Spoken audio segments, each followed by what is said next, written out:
Okay, let's start the video again.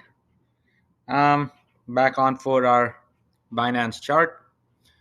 If you have watched the first three videos in which we created support and resistance levels, and then we went on to create channels, you should at this point of time have something that looks like this, right?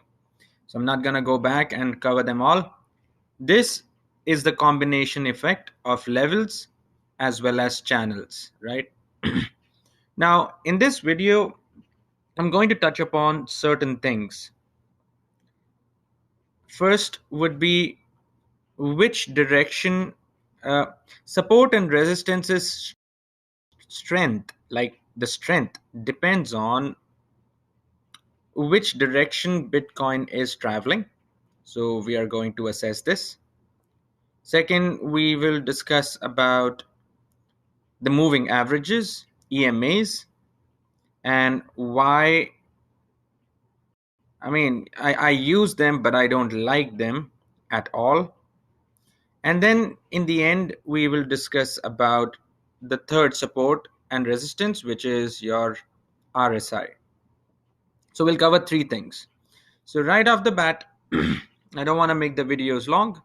So we will directly start here. Okay, let's start with the word backtesting. What is backtesting? Backtesting means that an origin, so every support and resistance or level that we draw has an origin level, right? Like these are originating. For example, this resistance is originating from this place, right? and and Bitcoin runs in such a way that it will always backtest a level. So just understand that if an origin level is coming from somewhere far, let's say the origin level is coming from somewhere here or here or here, they won't carry the same strength as an origin level that is coming from here. The reason being, any origin level coming from here has already been tested here, has already been tested here, would be tested here, here, and here. So the number of tests an origin level will undergo weaken it, which is why. So is it important that we draw a level? Yes, like I have drawn this level right here at 40,100, which I believe is going to play a huge role. And there is a reason, and I'm going to explain later. But more or less, if an origin level is coming from behind, is it important? Yes. But will it have the same strength that, let's say, something that this is providing? No. The reason being, even though it's just an hourly, right? This is purple is hourly for me. Even though this is hourly, it has not been tested. It is only being tested the first time, which is why it's able to hold off multiple things. Whereas the daily, which is coming from all the way from, where is this daily coming from? Way behind. So this daily that is coming all the way from behind got easily broken through. So remember one thing. Yes, hourly, monthlies, dailies play a huge role. But with all that said, if a level has not been tested before, it is going to provide a huge pushback. So what about these? They have not been tested, right? Any level coming out from these locations has not been tested. Would they provide a huge support? Yes, 100%. Are all these levels going to provide huge support? 100%, because they have not been tested. Anything coming from behind will not carry the same strength as something that has been built recently because it is not tested. Hope that is clear. This brings us to the second point. The direction of Bitcoin matters. For example, mm, so let's consider this, right? Let me just open up drawing tools.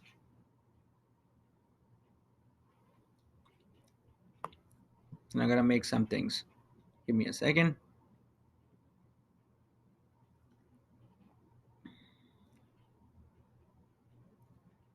This is just a random example that I'm drawing at this moment. Um, this level is built on the top side of a candle. This resistance level, this support level, is built on the bottom side of the candle, right? This is built on the top. This is, if Bitcoin is coming down, the top side will provide far more chances of a bounce back than the downside. If Bitcoin is coming up, the downside will provide far more resistance than the top side. Just remember that. So in this, for example, in this case, let me just draw this. Okay, so this is my 4-hourly resistance, right? And I have drawn this as a band. Now, could I have drawn this in this way?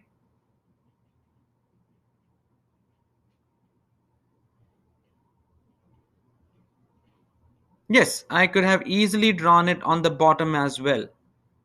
But look at where Bitcoin is coming from. It's coming from top to bottom. So I'm going to use the upper candles to create the support, not the bottom candles. If Bitcoin, let's say, goes down, right, and it's coming up, I would use the bottom candles as resistance, not the top. So depending on, whenever you're drawing these bands, be very mindful. Hey, what's the direction Bitcoin is traveling in? If Bitcoin is traveling, especially in a congregation like this, right? Like you're building a huge set of support resistance in this zone. So for example, let's consider Bitcoin breaks through and it goes down, right? This level is going to lose its value because it's already been broken. Let's say it comes down and now it's going back up. All of this that is being made here, right? All of this 1, 2, 3, 4, 5, 6, all of this will provide a huge resistance. At that point of time, when Bitcoin starts its upward journey, I am not going to use the upper side of it. I'm going to use the lower side of this band. So always remember, the direction of the travel matters, especially when you're creating band. I hope that is clear. So these are 2 points covered. Apart from that, everything is simple. So let's now go into moving averages and why I don't like moving averages, right? Let's just start with the basic. I'm gonna leave this. So moving averages are considered support and resistances also. They are the points where Bitcoin or any other crypto, right? Whenever you touch a moving average, people expect that it will bounce. Just like any levels, they also carry the same rule that there will be a test first and then there will be a break. So in this example, sky blue is my moving average 100, and dark blue is moving average EMA 200. Okay, so let's start here. So now that we know the rules very clearly, that hey, when it touches the first time, it will not do much, it will go bounce, and when it touches the second time or the third time, it will break through. Now that we know this, let's apply this rule. So it's coming here, it touches the first time, fair enough. It touches the second time. At this point, you don't know whether it will go down or it will go up. Does it help you? Not at all.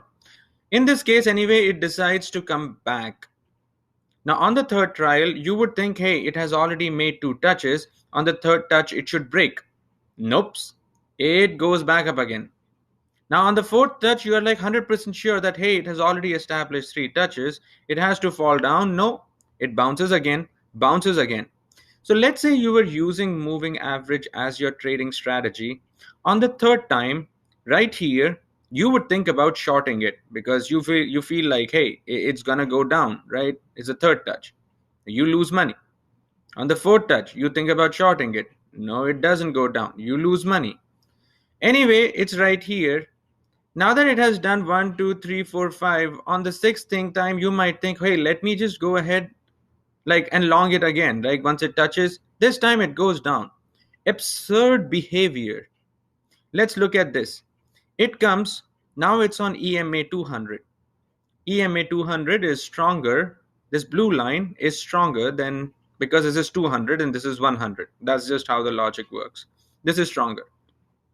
Fine, it has broken through. This is coming in as a first touch. You would assume, hey, the first touch is coming here. It is going to bounce.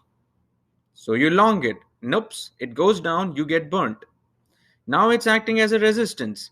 It goes up, you would think, hey, no, it'll short. I should short because it should come down. This is the first touch. Nope, you got burnt again. Now it's both 100 and 200 together, and you're thinking, oh my god, at this point it's so much strong. Let me long it. Nope, you got burnt again. So you see what is happening. They're not exactly giving you the kind of confidence you need in order to make a decision, which brings us to the topic of crossover. This is like a community favorite. People keep talking about EMA 100 has crossed over EMA 200. So crossover is nothing but this sky blue line going and cutting through the 200 blue line. So whenever there is a cross, people say, oh my god, like just oh my god types. So let's just look at this. So this is your EMA 100 crossing EMA 200, right? Where did it cross? It crossed right here. So this crossover, if EMA 200 goes under 200, it's a symbol for short. And if EMA 100 goes above 200, it's a symbol for long. I repeat, if sky blue goes under blue, it's a symbol for like you should short. If sky blue goes above this blue, long it. That's the kind of guideline these EMA crossovers have. Let's look at this one. So you have your sky blue crossing over right here. You're sitting on this candle, you short it. What happens? You get burnt. You're like, okay, it was supposed to go down, but it went up. Let's look at this. Right here, right, this is the point. Right here, it says it will go up. You long it. You got the trade. So this one worked out. This one did not work out. Now, again, you would say, no, but what if I had held this? I would have gained the short. Well, first of all, I don't know whether you will keep a stop loss this far away. Your stop loss will be here. You would exit the trade. If somehow you had like massive balls of steel and you're like, no, my stop loss is here, then I'm very afraid of your trading strategy if your stop losses are here. Like, I hope it makes sense. Like, let's consider another example. It's up. It's still up. It's still up. Oh, okay. Let's look at this again. This is where the crossover is happening. You look for this crossover. For example, this entire long journey, let's say you missed it and now you don't know how to enter because you don't want to FOMO. So you're waiting for the crossover. This was the first crossover. Let's look at this. Finally, it decides to cross over here. You have just had your red candle. It's crossing over. You're sitting on that blue and you're like, okay, it's time for me to short. It has just crossed over. You short here. Nope, you got burnt. Absolutely destroyed. Let me see if I can show another example.